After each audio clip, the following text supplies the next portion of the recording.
안녕하세요. 놀라운 논란의 미스터 논란입니다. 손흥민 선수가 뛰고 있는 토트넘 소식 전달드리도록 하겠습니다. 토트넘이 사우스햄튼의 경기를 3대1로 이겼습니다. 사우스햄튼은 그리고 강등을 확정 지었습니다. 굉장히 슬픈 상황이 되었고 토트넘은 지금 안주할 수가 없습니다. 사우스햄튼과의 경기를 이겼어도 유로파리그를 우승하지 못하면 터지는 상황이기 때문인데, 근데 안제 포스테코글루 감독은 마지막으로 한 가지 고민이 있습니다. 부상자들도 많이 돌아오고 사실상 변명할 수 없는 상황이라고 할 수 있지만 마지막 변명이 하나 남아있기 때문인데요. 그리고 만약 다음 게임에서 지게 된다면, 그러니까 프랑크푸르트와의 경기에서 지게 된다면은 포스테코글루 감독이 어떤 변명을 할지도 확실하게 알 수 있습니다. 도대체 무슨 얘기냐고요? 바로 들어가 보시죠.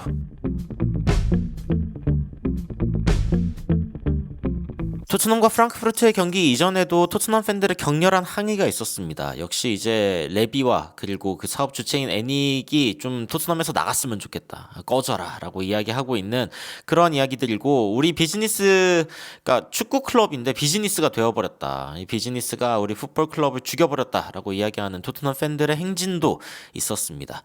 토트넘이 분위기가 안 좋죠. 하지만 가장 안 좋은 것은 아무래도 포스테코글루 감독에 대한 평가가 아닐까 싶습니다. Toothless, passive, hopeless, clueless.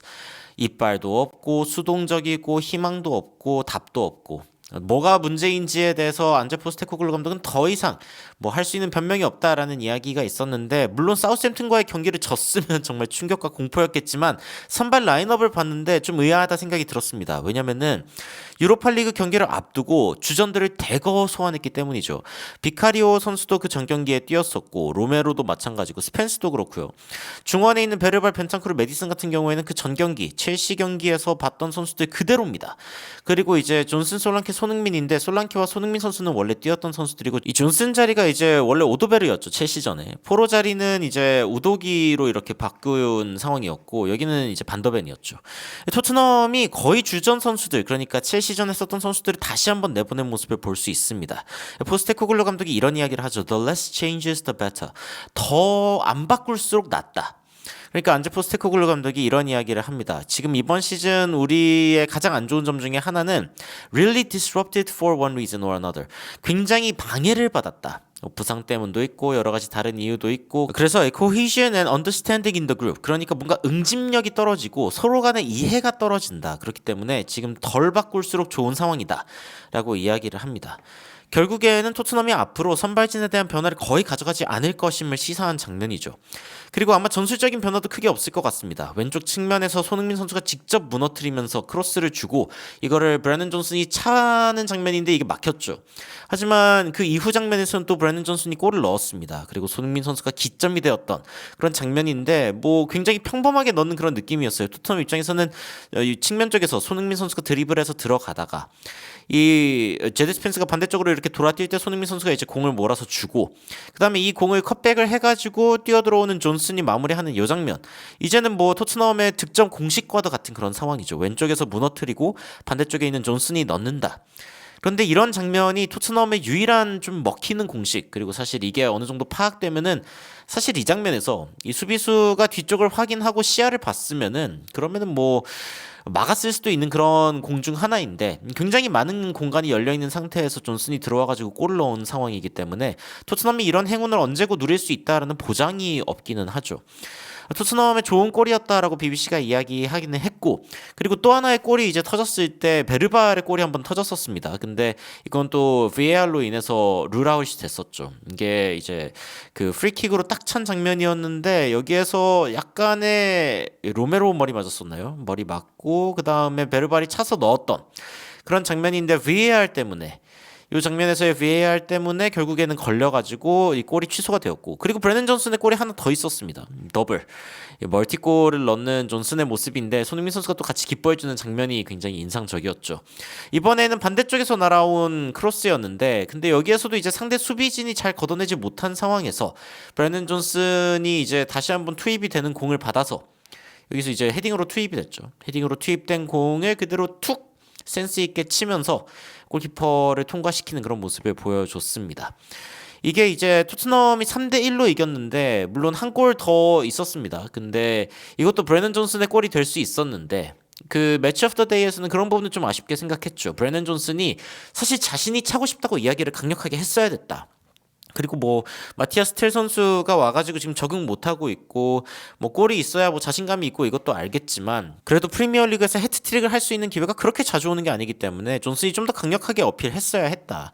사실은 오도베르가 준 패스를 받아서 이제 넘어졌죠. 여기서 넘어지는 그런 장면이 있었는데 존슨이 얻어낸 페널티킥이었기 때문에 본인이 차겠다고 해도 사실은 뭐 큰 문제가 없었죠. 근데 아무래도 팀 전체의 결정은 이제 텔이 차기로 원래 약속이 좀 돼 있었던 것 같고 그리고 결국에는 텔이 차가지고 넣긴 넣었습니다만 그래도 브래넌 존슨이 이걸 넣었으면 어땠을까라는 이야기가 이제 외신에서 들리기도 했습니다.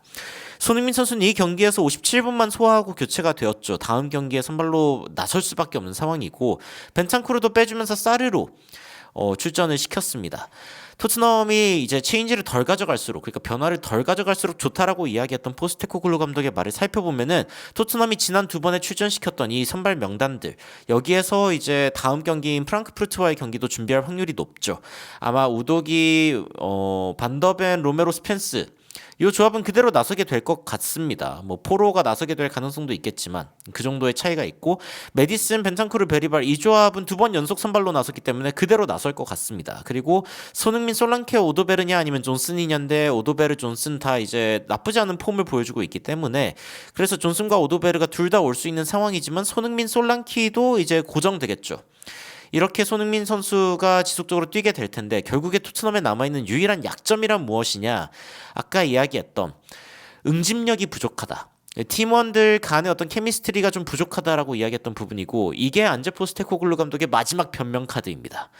토트넘이 사실은 뭐 다른 팀들도 시즌이 지나가면서 점점 확고한 주전 체제가 어느 정도 만들어지면서 그 안에서의 케미가 빛나게 되는 부분이 있죠. 근데 토트넘은 그런 부분이 너무 없다라는 게 지금 포스테코글루 감독의 판단이고 그래서 경기가 얼마 안 남은 상황에서도 그러니까 프랑크푸르트와의 경기가 지금 금요일 날 있죠. 토트넘의 다음 경기 일정이 있음에도 불구하고 일단은 선발진을 한번 출전시키는 그런 상황을 만든 겁니다. 그러니까 뭐 체력적인 문제가 생길 수 있을 어떤 리스크를 지면서까지도 토트넘과 아인트라흐트와의 경기에 앞서서 최대한 주전진의 어떤 그 케미스트리를 끈끈하게 만들겠다라고 하는 의도가 있다는 걸 알 수 있죠. 토트넘과 아인트라흐트와의 경기는 4월 11일 한국 시간으로 새벽 4시에 이제 펼쳐지게 되는데 이 경기를 앞두고 사실 좀 걱정이 많이 됩니다. 왜냐면은 토트넘이 이번에 상대한 팀은 사우스햄튼 프리미어리그 기록입니다. 어떤 기록을 세웠냐면은 역대급으로 빨리 강등당한 7경기를 남기고 있는 상황인데 강등당한 상황은 이번 시즌 사우스햄튼이 EPL 역대 최초입니다. 그렇기 때문에 이 EPL 최악체를 만나가지고 이렇게 플레이를 한 것을 두고 다음 경기에다가 똑같이 하겠다라고 이야기할 수는 없죠. 포스테코글루 감독의 인터뷰를 보니까 BBC에서 그런 얘기합니다. 전반전은 괜찮았다. 물론 후반전은 굉장히 수동적이고 좀 조잡했지만 전반전에서는 우리가 필요했던 경기력을 보여줬다라고 이야기하면서 다음 경기에서도 그렇게 할 수 있었으면 좋겠다라고 이야기를 했거든요. 그런데 토트넘이 상대하는 이 상대는 분데스리가 3위 팀입니다. 바이에른 뮌헨, 레버쿠젠 다음으로 아인트라흐트가 물론 이제 승점 차이가 좀 있지만 리그 3위를 기록하고 있는 팀이고 토트넘이 최근에 리그 4위를 기록하고 있는 EPL의 첼시를 상대로 1대0으로 고전했던 것을 생각하면은 과연 토트넘이 아인트라흐트를 상대로 이 사우스햄튼 전반전과 같은 공격력을 보여줄 수 있을까? 경기력을 보여줄 수 있을까에 대해서 의문이 남죠. 결국에는 포스테코글루 감독이 이야기하고 있는 유일한 변명거리 토트넘이 한 팀이 되어서 팀워크를 보여줘야 된다. 그게 아니면은 포스테코글루 감독이 될 수 있는 어떤 변명도 없는 겁니다. 그리고 그 경기가 이제 곧 다가오고 있죠. 과연 토트넘이 이 경기를 앞두고 좀 분위기를 진정시키고 그리고 팀워크를 최대한 끌어올릴 수 있을지 그리고 최근에 이 사우스햄튼과의 경기로 인해서 아인트라흐트와의 경기 전에 체력적인 문제는 없을지 이런 부분들도 좀 걱정이 되기는 합니다. 이 바로 다음 경기가 이틀 뒤에 있는 울버햄튼과의 경기지만 토트넘은 이거 신경 쓸 겨를이 없죠. 울버햄튼도 굉장히 낮은 순위의 팀이기 때문에 사실은 로테이션을 어느 정도 돌릴 수 있는 상황이기도 하고요. 과연 토트넘이 앞으로 어떤 결정을 하게 되고 그리고 유로파 리그에서 과연 터지지 않고 살아남을 수 있을지 그리고 손흥민 선수의 커리어가 과연 어떤 마지막에 활용 점정 우승이라는 활용 점정을 찍을 수 있을지 이런 부분들을 좀 애타게 살펴보고 있는데 외신에서 어떤 이야기들이 나오는지 살펴보면서 여러분들께 빠르게 전달 드리도록 하겠습니다. 여러분들은 현재 토트넘의 상황을 보시면서 어떤 생각이 드시는지 궁금한데요. 댓글로 의견 달아주시면은 더욱 재밌는 소식들로 찾아뵙도록 하겠습니다. 이상 놀라운 논란 미스터 논란이었습니다. 시청해주셔서 감사합니다.